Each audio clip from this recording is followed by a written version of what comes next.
Das ist Soundclubbing auch Ihnen allen, die jetzt ein solches Team zu einem Wunderkind machen. Vielen Dank für die Anwesenheit.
Albert is the greatest because he is the true alchemist who found the philosopher's stone, and therefore I thank him 1,000, a billion times.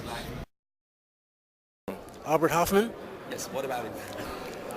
Oh, we're talking about it. He's a good chemist. He's a good chemist, yes. And we had a chance of meeting him, seeing him again about 9 months ago at his home, about half an hour outside of Basel. At Rittimatte. Right? It's called Rittimatte. I did not know the name. Yep. But it was fascinating. We were there with Amanda and with Jamie, and Dieter went out with us. So there are 3 of us and 2 more, 5, and we talked to to Albert and to his wife Anita, and we were discussing that one thing. They had a cat who did not like strangers, but this cat just loved Amanda and immediately was on her lap. And at one point, Albert asked me if I would go into the office for a while with him, just the 2 of us. I said, sure. So I went into the office, and I didn't know what he had in mind, and he began telling me that he has had so many interviews with newspaper people and reporters and people with cameras and people making interviews, one thing or another. He wondered if, just for a few minutes, if we could just talk chemistry. And we talked chemistry. Yeah. I've talked to you before about chemistry, and you talk about dirty pictures in the sense that the pictures that we non-chemists don't understand. There is the 5 rings and the OH mins, exactly. And that's and they draw chemical structures and chemical reactions and discuss chemistry, because he has had no chance of discussing chemistry with anyone, because the reporters and the news people, the camera people do not know chemistry, and so we just had a delightful 10 minutes of chemical talk. Natural science has disclosed innumerable examples of such tricks, which prove that the creation is designed to make mankind happy. In a meditative state of mind, we become consciousness of His grace. The real meditation is when we come to seeing. When I'm seeing, then it comes also in. Comes in, of course. The light comes from the object, comes to me, and therefore, You've been involved in the cannabis scene in Amsterdam and many things. Here we are at an LSD conference, and it's in honor of the 100th birthday of Albert Hofmann. What are your recollection of this man? Well, unfortunately, I've only had 2 or 3 meetings with him at conferences of various sorts, and he seems, considering how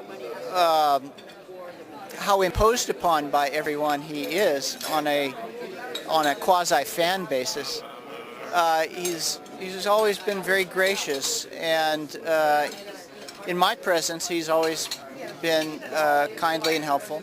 And the real surprise I received, and this is more a testament to his memory than anything else, was that at least on one occasion he would remember our last meeting and what was said.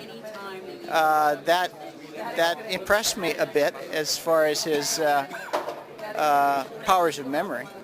Yes. And I didn't think it was any sort of compliment to me and my impact, but you know, how many thousand people a year does he meet? You know, so I thought that's dear, you know, and it's a sort of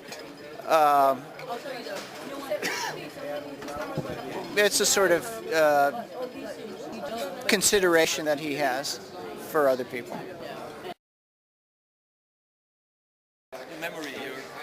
I'm just really happy to be here for his 100th birthday, and it's really a remarkable event. And I've been pleased to know him for about a third of his life, and it's great. I think it's fantastic that he's still going strong, and that we have so much interest, and that it's really a beautiful event. You say you've known him for a third of his life. It's 30 years. About 30 years, yeah. Can you remember when you first met him? In Olympia, Washington in 1977. So 29 years ago. What role has played LSD then in your life? Oh, certainly saved my life, transformed my life.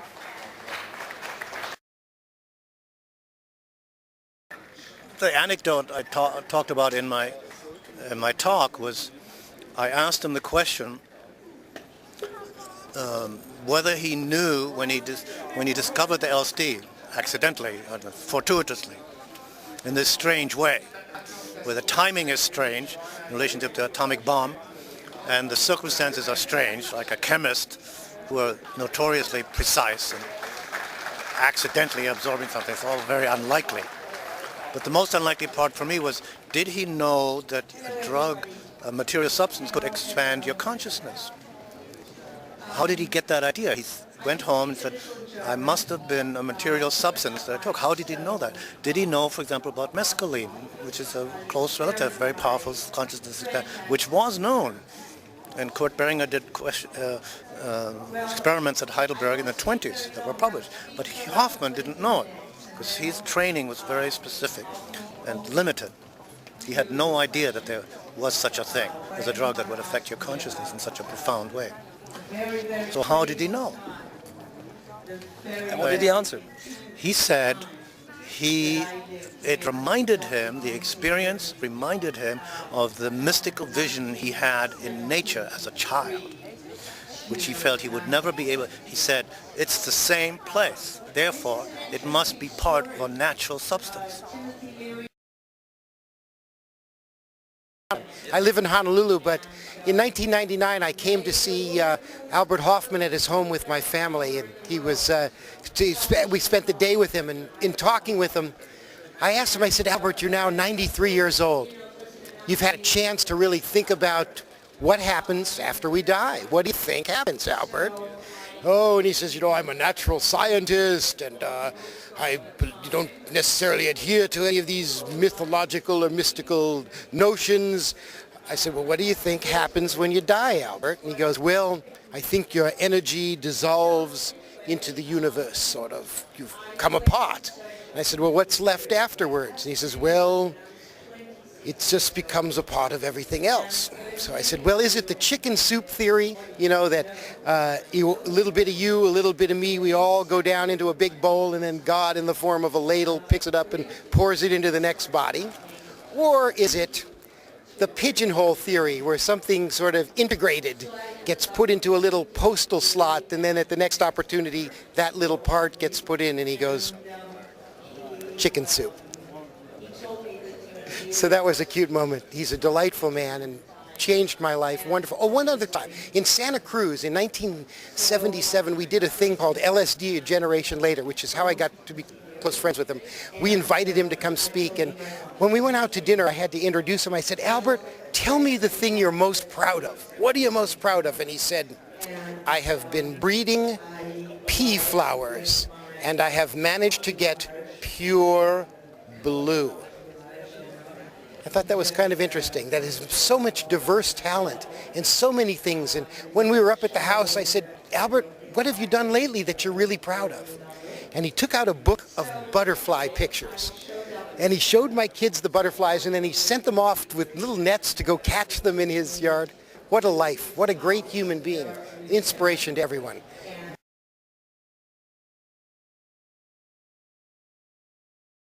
Very good man. And we are all here in Basel celebrating the life and work of Dr. Albert Hofmann, without whose work none of us would be where we are today. And I was lucky enough I travel all over the world doing my redefining the ancient tribal ritual for the 21st century style parties. And I was contacted in 2000, I think it was, by some Swiss youth to come and play for Swiss Independence Day in the forest in Switzerland. What I didn't know when I accepted that was that all those Swiss youth were all the youth from like the villages of where Albert Hofmann lived. And so we had a great party, Swiss Independence Day, and then in the morning one of the guys, Roger, and he arrived in the party and brought Albert Hofmann, because the party was in the big forest just behind Albert Hofmann's house, where he liked to go walking in the forest, and he loved that place. And he came and told us about how this place was so special for him, and he was there in the party and everybody was so happy. And we took a couple photos together and spoke a little bit, and then he went away. But the next year I played again in the same forest, and Swiss Independence Day again. And in the morning, Roger went and brought him to the party. And then when he came to the party, he was such good mood. And he was like sitting with the people there in the edge of the party and talking to everybody. And then he came up in the DJ place and we gave him some gifts. And he gave us really good blessing. And then all the people was cheering from the dance floor. And then he started to dance like for 20 seconds or 30 seconds like this and whatever, and then he'd start to laugh and everybody would cheer, and it was really nice. And it was so, first time I met him, I was like so blown away, because he had such a good vibe and it was such a strong thing, and I felt so much energy from him, and I felt like really I felt it for like a week or something. It's a really special man. And you see, he was 95 the first time he came on the party, and 96 the next time when he was dancing like this and everything. Grandfather, teacher, perplexing. I was with him the first time he took MDMA, and he said something so sweet. It was with Sasha Shilgan and Dave Nichols and Albert Hofmann, and Albert, under the influence of MDMA, says, "Wow, finally something I can do with my wife." Because Anita had a bad experience with LSD. Yeah. So, Rick, you've met him many times. What is your a little anecdotes about his life? well, I was, when he was, we were talking when he was 99, and what were some of... He took MDMA the first time when he was 99? No, that was a long time ago. That was more than 20 years ago. Back when it was still legal, but just barely. But when he was 99, we were talking about what he wanted to see happen. And what he said is that he really wanted the LSD My Problem Child to be translated into Russian and into Chinese, that there was whole populations of people that knew nothing really about LSD, that all their information was censored, they had just vague understandings. And so he asked if we could translate LSD My Problem Child into Chinese and into Russian. And so we just finished the Chinese translation several days before his birthday, and so that was our birthday present. We'd hoped that our birthday present would be an LSD study, but we've not succeeded in that yet.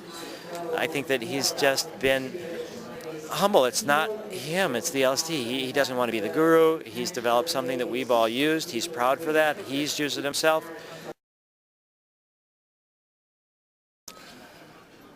Also Albert Hofmann ist für mich ein sehr klarer Wissenschaftler, der die Wechselwirkung zwischen Wissenschaft, wissenschaftlicher Erkenntnis, Wirkung wissenschaftlicher Erkenntnisse und die Befindlichkeit des Menschen dabei immer in den Vordergrund gerückt hat.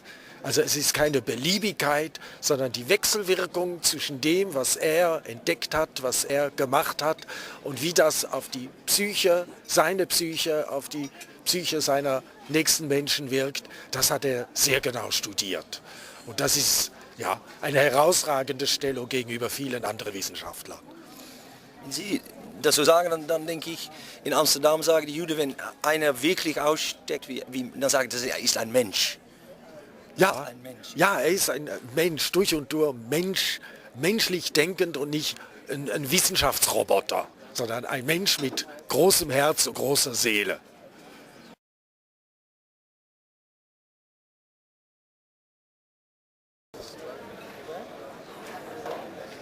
Obviously a genius who has penetrated to the core of reality and has both a humble sense of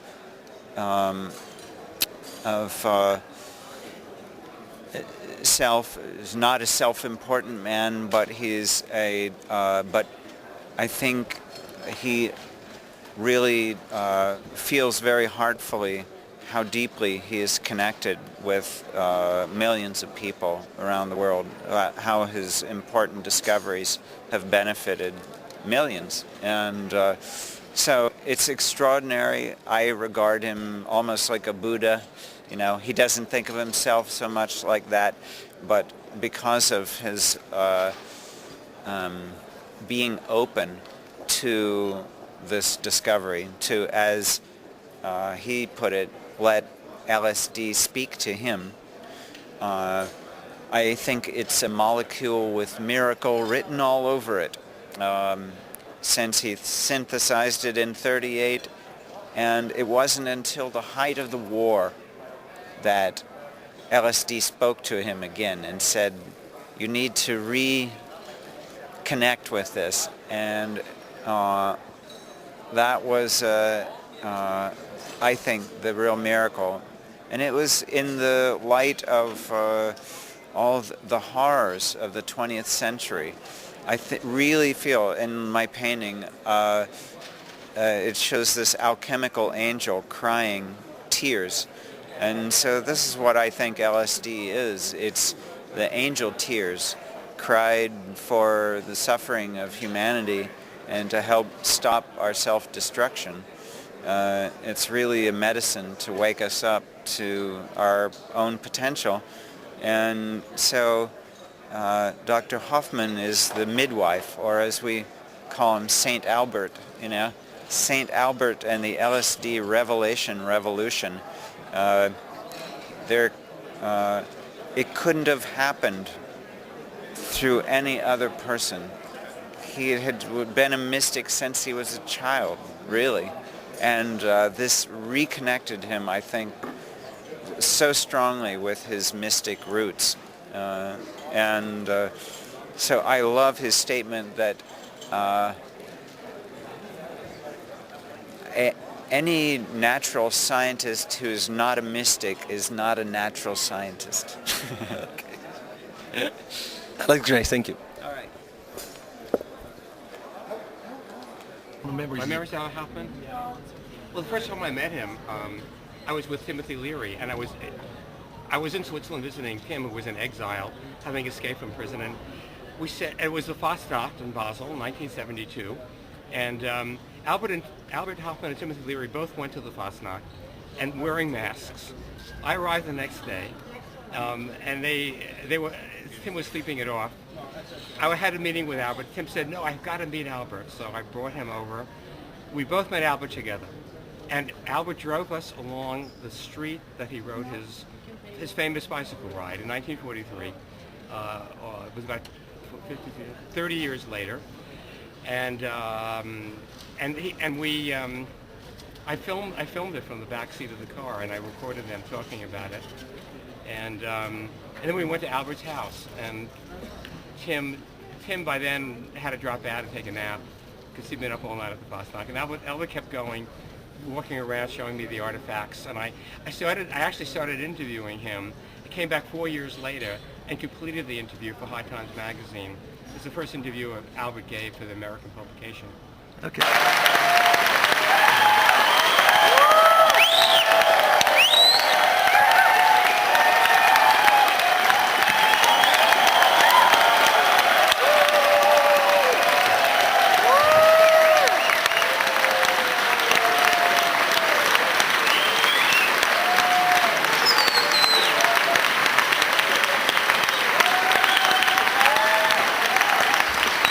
my favorite grandfather. Wow. I thought, but then on his birthday party I brought him greetings from my daughter, and ever since I think Albert only loves me because he knows my daughter, because I'm the father of my daughter, because he loves my daughter, and she's never taken LSD. So Albert for me goes far beyond LSD. Is he in the movement of psychedelics, in the movement of our awareness, is he a monument? Well, a monument for me is something out of stone. And he's very much alive, is he? But he's just one of those special people where everybody who ever met him can be happy to have met somebody like him. Like this guy said on his birthday party, it's very rare that somebody discovers something big, and it's very rare that somebody gets 100 years old. And it's extremely rare that somebody who discovered something will be 100 years old. And Albert all deserves that. That's great. Do you have a special memory or an anecdote about your meetings with Albert? Yes, because I know that I started publishing in the year when he became a pensioner. I decided never to ask him. This was 1971? Yes. I decided never to ask him for anything, and I never asked him to write something for me, but one exception. When we theoretically saved millions of lives, I did a book on Die Deutsche Kakerlake, the German cockroach. And having been in the cook, I know that cockroaches as food are more healthy than soybeans.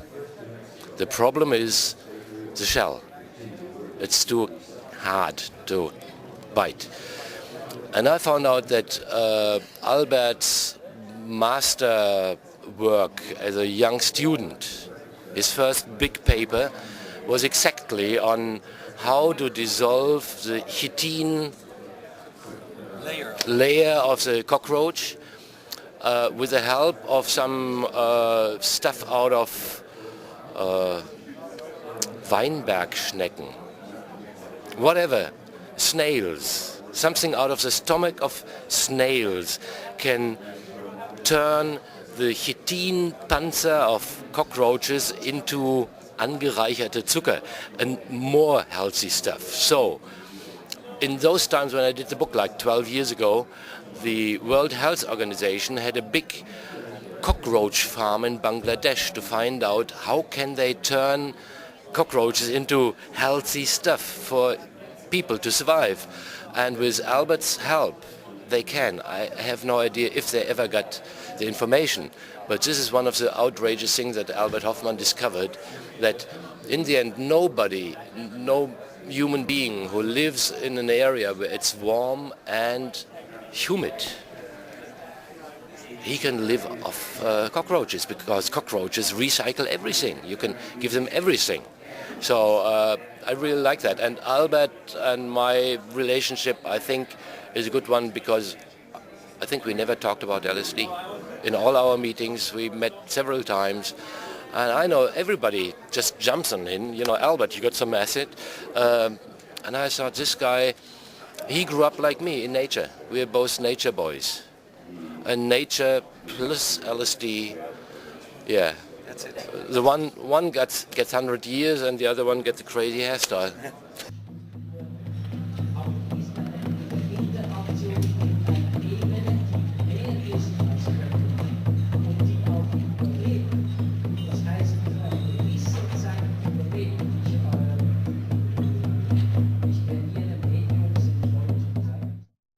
My opinion of Albert Hofmann? Yes. My God, he's a genius. He's a profound spiritual person. He goes way beyond almost anybody that you know, because you know, so many people have learned things through industry and through technical studies and so on, but to him it's all come natural. From the time he was a kid, he was already deeply involved in understanding and spirituality. So maybe it has nothing to do with LSD.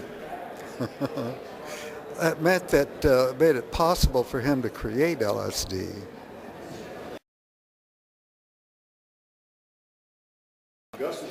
I met Albert Hofmann in the Psychoactivity Conference in Amsterdam in, I believe that was 1996.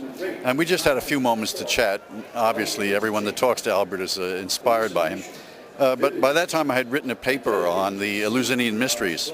And I wanted to discuss a little bit with him the idea that I had. And he sort of said that he was just leaving the field to us youngsters because he had gotten so old that he was taking no active part in the research anymore.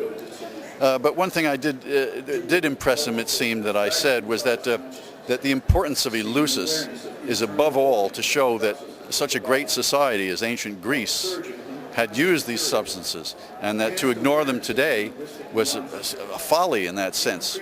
So it improved the credibility of people today who wish to say that these substances are so important for not only individuals but the evolution of society itself. He agreed very strongly with that idea, and we had a very nice little chat about it. But I should say at the time that it was Albert that was having a nice German beer and I was refraining. He was a very, very strong person even at that time and at that age. Did you go to the Milky Way afterwards with him? I did, and I saw him dancing with young girls most of the evening. I am afraid I had to retire long before he did.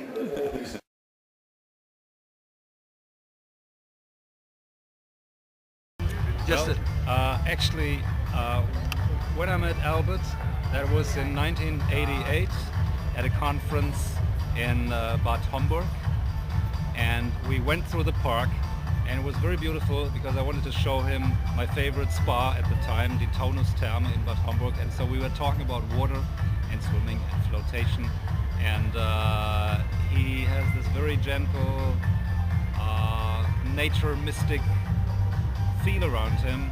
And so I really remember that he stopped at the trees, he inhaled the tree, and we walked through a Kur Park in Bad Homburg. So for all the wonderful, big and historic things, my memory is of a very vibrant, young, old man walking affectionately from tree to tree, welcoming the trees.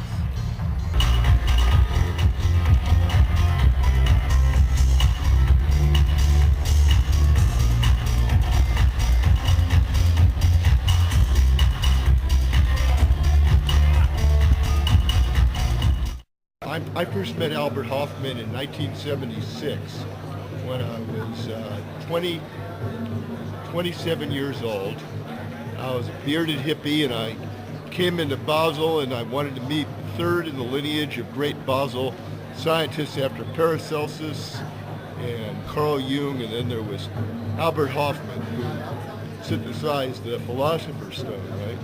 You know, Paracelsus and Jung had studied alchemy, and he said, I think that the Philosopher's Stone will be found in man. Of course, that was a sexist statement, right? Yeah.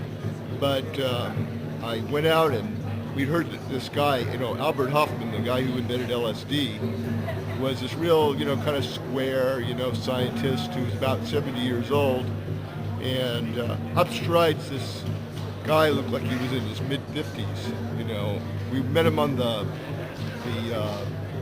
Middle Bridge in Basel, and he sat in a cafe with us, and he showed us the ride that he'd taken on his bicycle from the old Sandoz building, where he invented LSD, to his home in Bourg.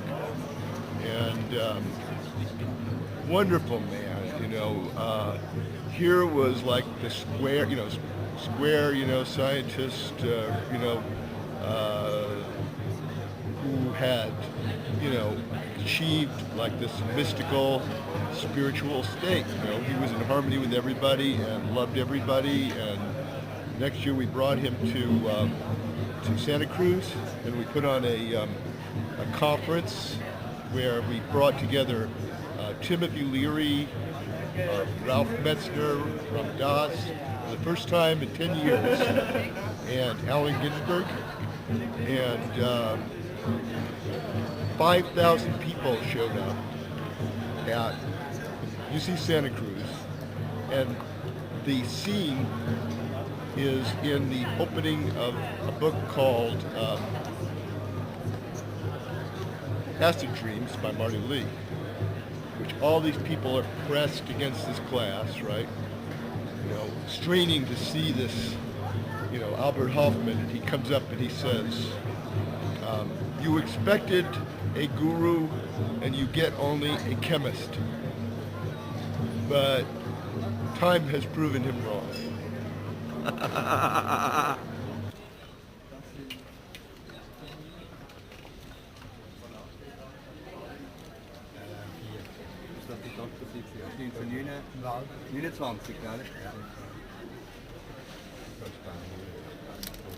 Albert Hofmann. What strikes you in Albert Hofmann? Well, mainly it's his deep insight into nature, into the wonders of the creation, and his understanding of so many things we as the younger people tried to understand through his discovery, LSD. I mean, I like his thorough wisdom and all his insights and outlooks I could share with him during the last 30 years I know him. Is that wisdom induced by LSD, or is it induced by the many people he met in his life and his career? I think it's both. As he says always, that he had a mystical experience at the age of around 10 when he was a young boy, still in his father town Baden near Zurich. And when he discovered LSD, that means when he discovered the effects of LSD, it remembered him of his mystical experience back in his youth. And that also, I think, was a motivation to continue research with this substance. You have often visited him at his house, Retimat, which is in Bourg. It's in between two worlds. Literally, it's a little bit on the mountain, but it's also between France and Switzerland. Is that typical of him? Well, it's on a small hill near Basel, in the small village Bourg, just at the cross at the border to France, and he has a wonderful view over the Alsace into the Black Forest, the Rhine Valley, which he enjoys every morning. He gets up early in the morning, he goes out, and he just enjoys and savors nature. And I think when you walk with him, when you have walks with him around his house, in the woods, on the meadows, he shows you the real beauty of our blue planet, of Gaia. And I think that's a major achievement and a major legacy we can have from Albert Hofmann. This was the 50th anniversary of the discovery of LSD. That would make it... 16th of April 1993. No. The 50th anniversary was 93, okay. So this was the first time that Albert set foot in the United States of America. It was to attend the celebration that was put on at the University of Santa Cruz, and I was giving a talk on a prisoner, LSD prisoner at that time. And so I happened to be there with Albert, and Anita was there, his wife, and friends. And Albert, in his Swiss business suit, stepped through a doorway into a room where there was a crowd of hippies in their tie-dye costumes and their long hair, and with one movement they all bowed to him. And there was Albert, the Swiss, because he's a very respectable Swiss chemist, and it was quite an astonishing contrast to see the respectful devotion. It was a devotion that they were displaying towards him. And it was the first time that I believe it was the first time that he'd ever encountered that kind of American, West Coast, Californian hippie respect for him and his work. That was my memory of him.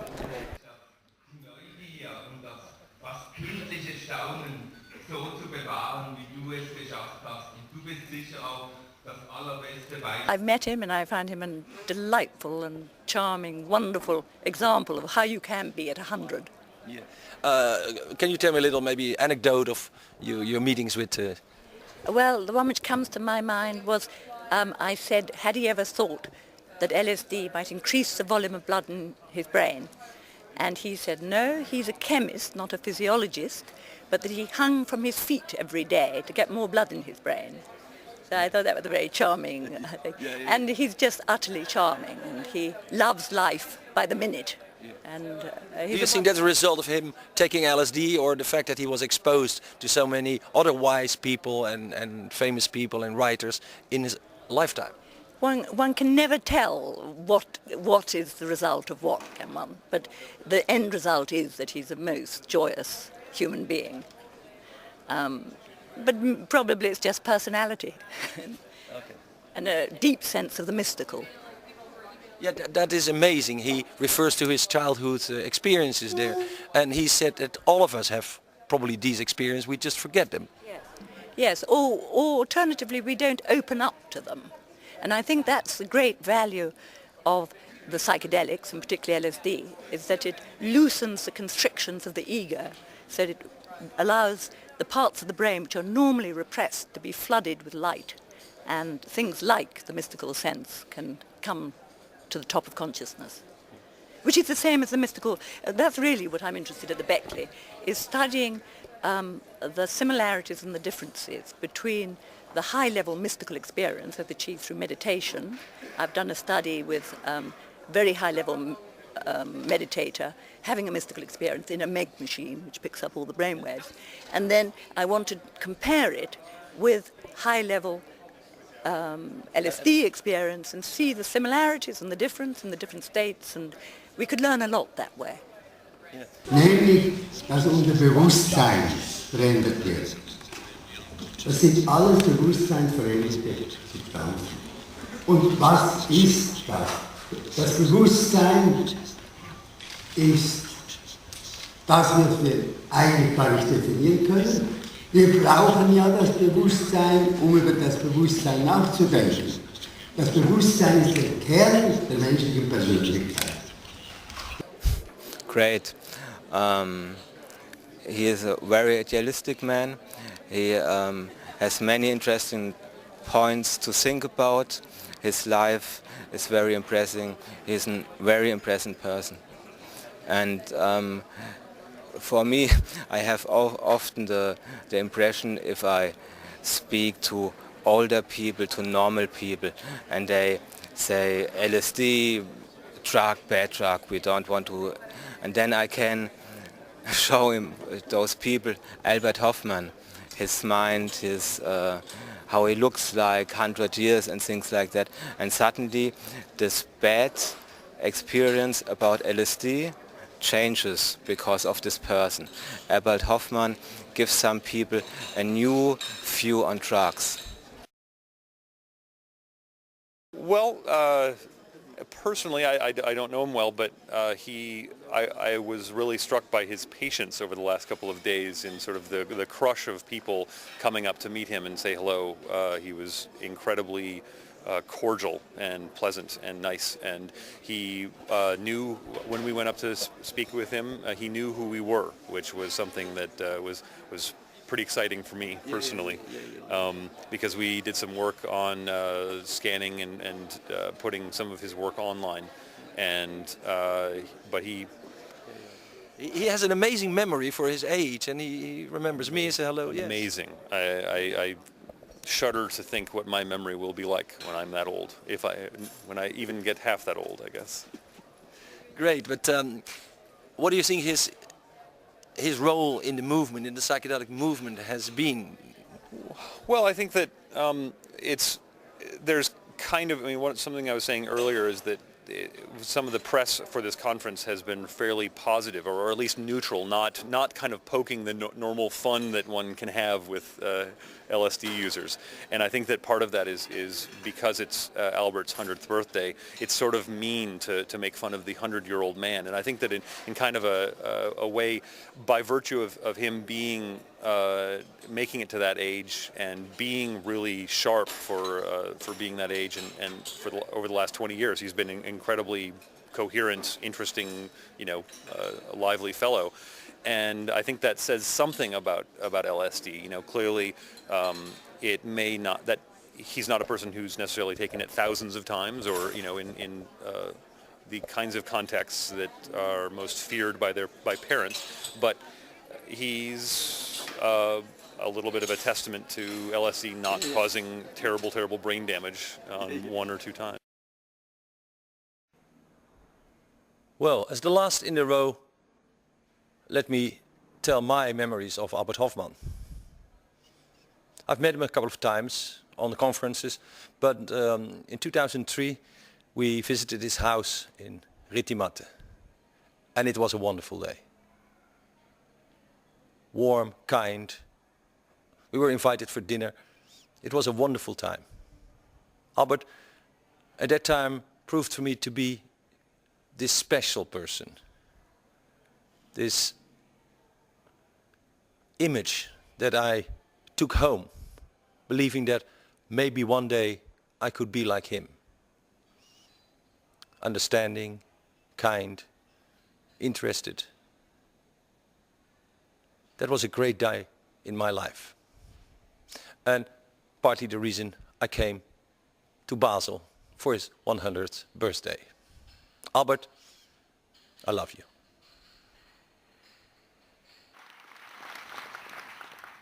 Danke auch allen Anwesenden, die dazu beitragen, die Botschaft, die das LSD enthält, in der Welt zu verbreiten.